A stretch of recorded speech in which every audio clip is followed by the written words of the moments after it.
All right, folks, today we want to give you a few tips and maybe you can get that buck of a lifetime this fall. All right, now how many of you out there hunt right on top or on the edge of, say, a green field or agricultural field? Raise your hand. I see you out there. Hey, I did it for years. I had some luck, but then during the season, after I'd hunted maybe a week or so, I was saying, where did all the bucks go? Where did they go? All I'm seeing are does. Then it gets dark and it's too late to hunt. But I still was seeing signs, seeing some scrapes and rubs around the field. I know bucks are in the area. Where have they gone? Well, they basically have gone nocturnal because we put pressure on them.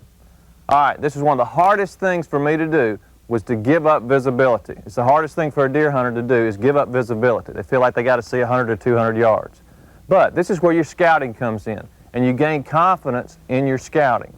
Okay, now, this particular situation, I got a real good 10-point buck here. We're getting ready to show you here in a few minutes, but I'm going to take you back from point A to point Z and show you how we got the deer.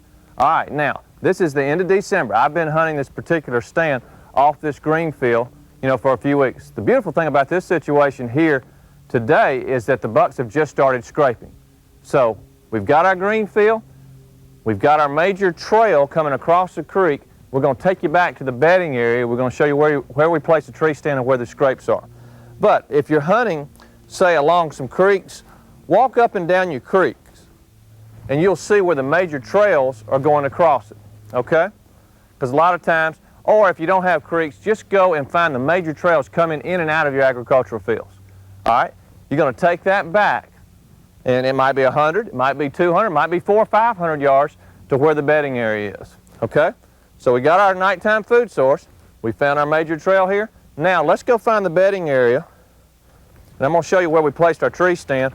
And also we had some scraping activity. And we're going to show you how all the pieces of this puzzle fit, making it successful and getting this good 10-pointer we're getting ready to show you.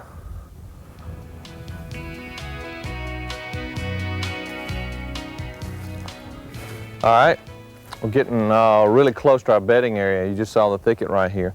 I also picked up one of my primary scrapes, which we've talked about, before in some of the other shows. This is a primary scrape. It's got a lot of activity and it's close to a thick area, okay? Right up here, you'll see my tree stand. And it's right on the edge of the bedding area. And I don't like to get right in the middle of the bedding area. I like to be able to sneak to my stand where I'm not spooking the deer. All right. We are within 50 yards of my tree stand now. This is the last primary scrape that I found on my way to my tree stand. I've placed a tarsal gland right above the scrape. I also put some doe and rut buck lure in the scrape. And all this does is, if you got a buck that's in the area, to get his curiosity within shooting range. That's the main thing. After applying a cover scent and scent eliminator, Jackie was ready for the afternoon hunt. Very soon after getting settled in the stand, a spike buck walks near the tree where Jackie is located.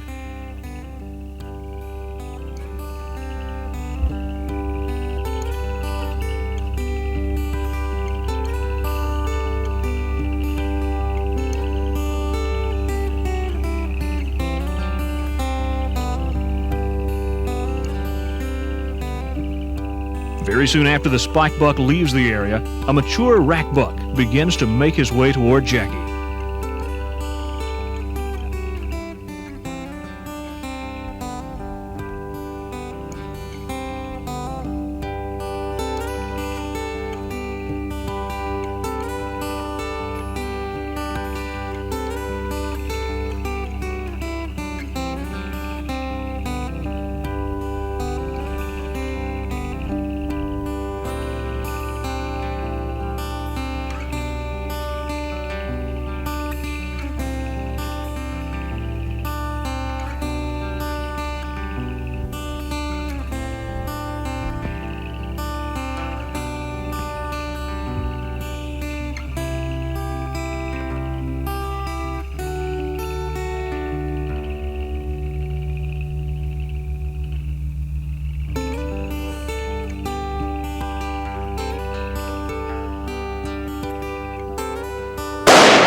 Boy, look at this buck right here. Oh man, my heart's still beating. This old rascal right here, he stayed out there about 10 or 15 minutes and I couldn't get a shot for nothing. Boy, look at this right here. He is really tearing the trees up. But he was really coming to the scrapes.